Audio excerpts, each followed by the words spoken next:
Baik Bapak terkait dengan keluhan di leher Bapak, saya akan memasukkan alat periksa dan juga menyentuh apakah Bapak bersedia. Mungkin sedikit tidak nyaman ya Pak. Baik, jika bersedia saya akan menyiapkan alat dan cuci tangan dulu. Pertama itu ada headlamp.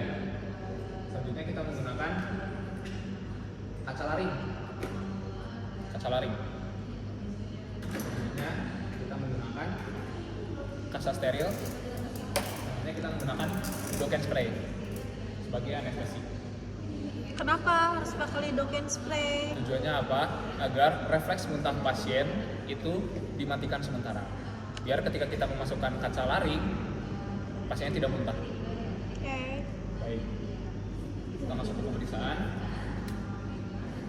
Baik, dari inspeksi bagian bibir ditemukan normal, tidak pecah-pecah, berwarna pink, tidak pucat, dan juga tidak ada massa yang abnormal. Bisa dibuka mulutnya Bapak. Baik, dari bagian dalam mulut pasien, dari lidah tidak atrofi, terus dari bagian mukosa pipi normal, dari bagian gigi juga normal, tidak ada kavitas. Terus selanjutnya juga pasien tidak mengalami drooling, juga pasien tidak terdapat trismus karena pasien dapat membuka mulutnya secara maksimal. Seperti itu. Selanjutnya saya akan memeriksa bagian tonsil pasien. Bapak silakan bisa dibuka lagi mulutnya yang lebar, lalu lidahnya didorong ke bawah. Kalian inspeksi menggunakan pen light. Baik, dari tonsil, pemeriksaan Headlamp tonsil. nggak sih? Headlamp? Apa Iya pen pakai headlamp, pakai pen light, pokoknya pakai yang bisa menerangi lah seperti itu. Oke. Jadi pemeriksaan tonsil ditemukan besarnya T1 atau normal, T1 normal. Selanjutnya untuk permukaannya halus. Untuk pembesarannya tidak ada pembesaran, juga di bagian langit-langit mulut pasien tidak ditemukan adanya pembesaran kelenjar. Itu di checklist yang ini. Terus selanjutnya kita akan melakukan pemeriksaan lidah, otomatis probus dan juga basis lidah. Bisa Bapak bisa dibuka lagi mulutnya. Sekarang kita fokus ngecek lidahnya.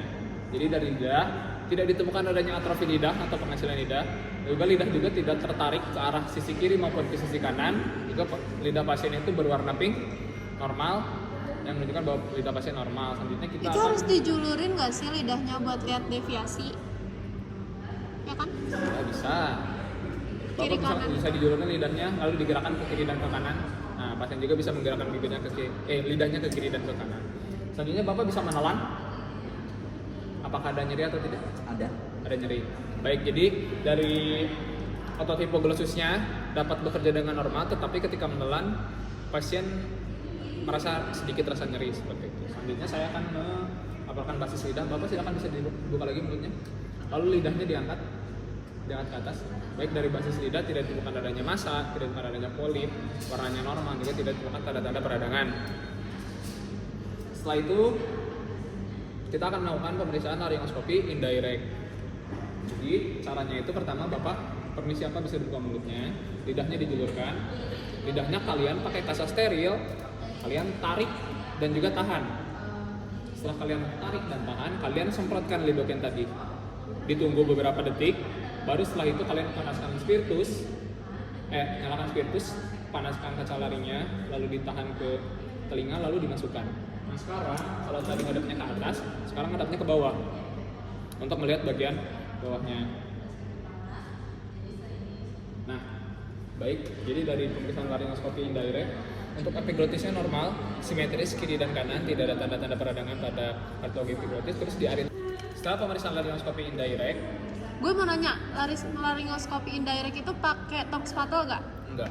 Kan tadi aku udah bilang lidahnya ditarik pakai kaca steril. Oh iya, oke. Dan semprotin, baru masukin laryngoskopi, kaca laringnya ke bawah.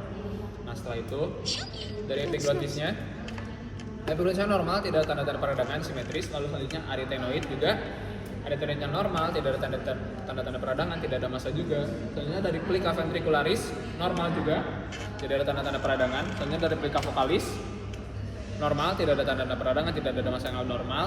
Selanjutnya digerakkan plica vocalisnya simetris, juga tidak ada ketertinggalan di salah satu plica vocalisnya. Ketika oh iya, satu lagi, berarti pasiennya disuruh ngomong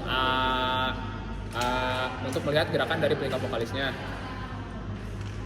Setelah melakukan laryngoscopy indirect, sekarang kita melakukan pemeriksaan leher. Leher itu kita inspeksi terlebih dahulu. Baik dari pasiennya, lehernya itu normal, simetris, tidak ada penonjolan nasal maupun tidak ada tanda-tanda peradangan. Selanjutnya setelah inspeksi kalian palpasi bagian lehernya. Nah, palpasinya itu pertama kita di kelenjar limfonodi.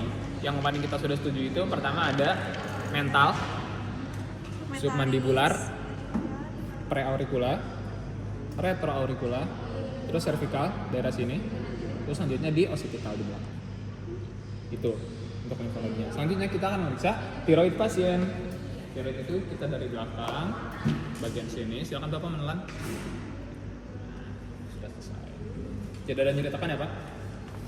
Baik dari palpasi ditemukan adanya nyeri tekan, tidak ditemukan adanya pembesaran limfonodi, dan juga dari tiroid tidak membesar dan juga tiroid ikut terangkat ketika pasien menelan. Berarti normal. Baik. Selanjutnya Bapak bisa ngomong A juga. A. Pasien juga tidak serak. Sudah selesai, selanjutnya misalnya sudah selesai Bapak, saya akan cuci tangan terlebih dahulu. Dan seperti biasa, setelah mencuci tangan, kalian interpretasikan ke pasien dari awal sampai akhir, penemuannya apa saja, setelah itu diedukasi. Selesai.